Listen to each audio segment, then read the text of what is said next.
নমস্কার বন্ধুরা, প্রেরণা বাংলা মোটিভেশন চ্যানেলের আজকের পর্বে সবাইকে আমন্ত্রণ। আশা করি সকলে ভালো আছেন, সুস্থ আছেন। জীবনের সমস্যার যেন শেষ নেই। একটা সমস্যা শেষ হতে না হতেই অন্য সমস্যা গ্রাস করে নেয়।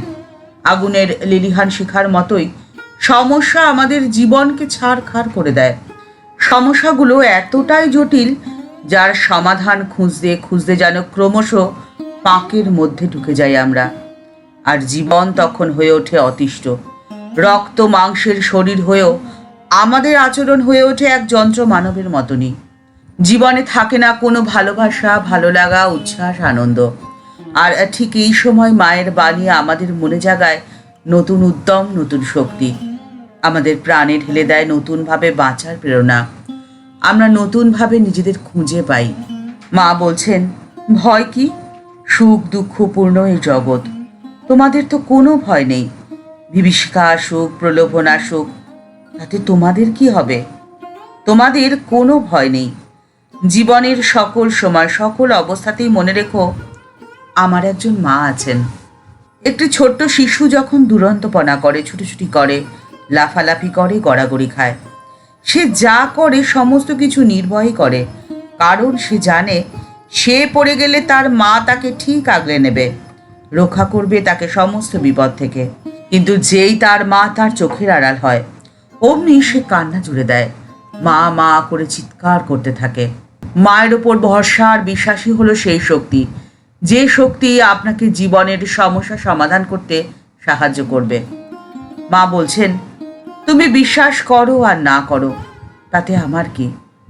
সুখদেব তো ডেউ পিঁপড়ে, অনন্ত তিনি, তার কি বুঝবে তোমরা? ঠাকুর ছিলেন একজন প্রত্যক্ষদর্শী মানুষ। তিনি তো সব দেখেছেন, তিনি সবই জানেন। তার কথা বেদ বাক্য। তার কথা যদি বিশ্বাস না করবে তো কি করবে জীবনে?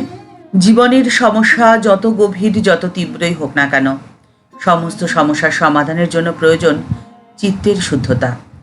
কিন্তু এই চিত্তের শুদ্ধতা কিভাবে সম্ভব, সেই উপায় বলে দিয়েছেন মা স্বয়ং। মা বলছেন, মনের নানান সংশয় দূর করা জপ ধ্যানের মধ্যে দিয়ে সম্ভব। কারণ এই সবই হলো চিত্তের শুদ্ধতা আনার জন্য। এরা কিনা সব অনিত্য জিনিস। মনের বিক্ষিপ্ততা থেকে মনকে গুটিয়ে শুদ্ধ করে তার সান্নিধ্য লাভের জন্য ব্যাকুল হতে হয়। কথামৃতের ছত্রে ছত্রে ঠাকুর এই ব্যাকুলতার কথাই বলেছেন। কিন্তু এই ব্যাকুলতার কথা সঠিকভাবে বুঝতে হয়তো আমরা অক্ষম। তাই জন্যই দেখা যায় জনসাধারণের ধর্ম অদ্ভুত কিছু করা।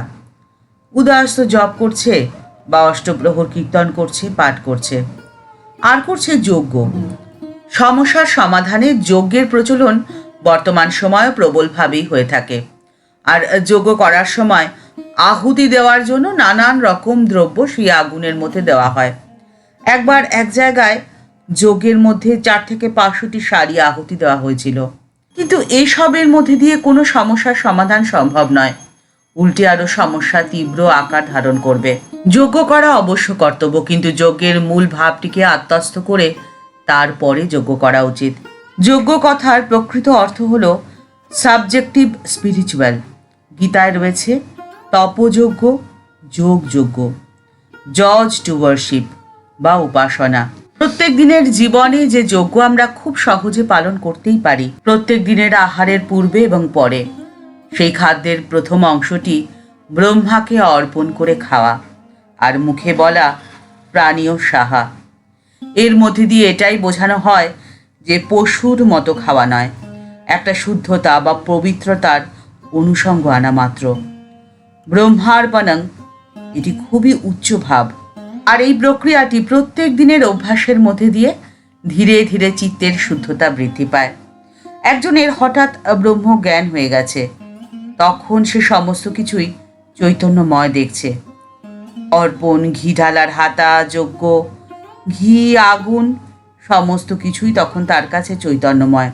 ঠিক যেমন ঠাকুর সমস্ত চৈতন্যময় দেখে চারিদিকে পুষ্প বৃষ্টি করতে লেগেছিলেন, ঠিক তেমনভাবেই প্রত্যেক দিনের জীবনকে আমরা সুন্দর এবং সুশৃঙ্খল করে গড়ে তুলতে পারি।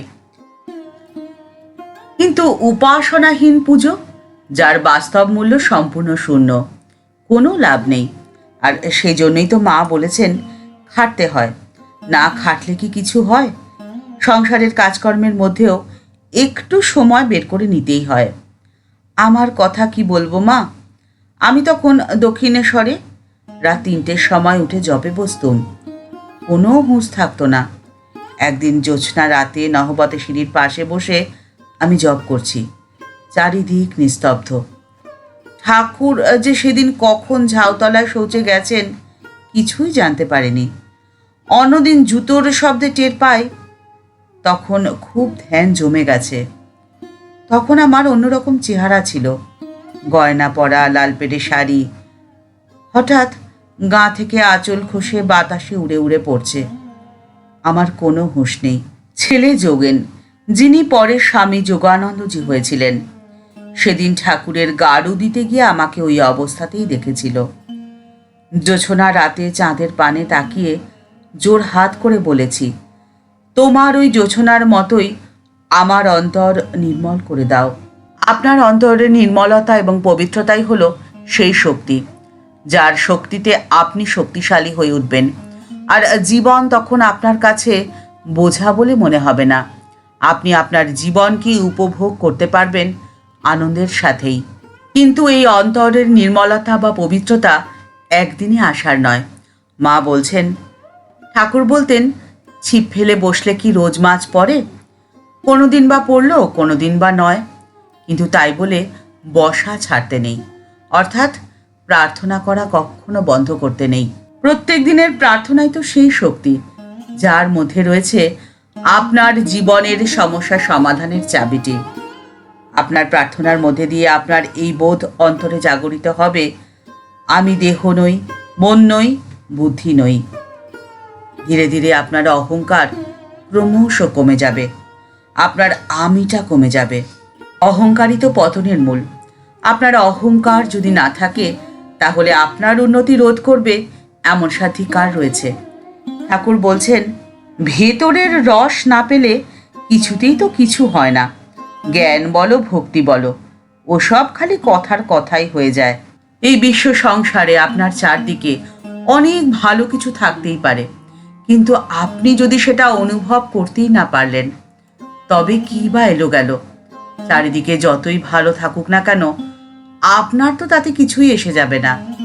তাই অহংকার দূর করে আপনার চারপাশে যে ভালোটুকু রয়েছে তাকে আপনি অন্তর দিয়ে অনুভব করুন। দেখবেন আপনার জীবন সমস্যা সংকুল হবে না, আপনার জীবন হবে শান্তিতে পরিপূর্ণ। ঠাকুর মা ও স্বামীজির চরণে প্রণাম জানিয়ে আজকের পর্ব এখানেই শেষ করছি। দেখা হচ্ছে পরের পর্বে। ভিডিওটি যদি ভালো লেগে থাকে তাহলে তা শেয়ার করার অনুরোধ করছি। আর এই চ্যানেলটি ভালোবেসে যারা এই পরিবারের সদস্য হয়ে গেছেন তাদের জানাই ভালোবাসা, শ্রদ্ধা ও প্রণাম। যারা এখনও এই চ্যানেলটি সাবস্ক্রাইব করেনি তাদের কাছে বিনীত অনুরোধ রইল চ্যানেলটি সাবস্ক্রাইব করে বেল বাটনটা ক্লিক করে দিয়ে অল বাটনটিতে ক্লিক করে দেওয়ার জন্য। তাহলে এই চ্যানেলে ভিডিও আপলোড হওয়ার সাথে সাথেই আপনার কাছে নোটিফিকেশন চলে যাবে। সবাই ভালো থাকবেন, সুস্থ থাকবেন। নমস্কার।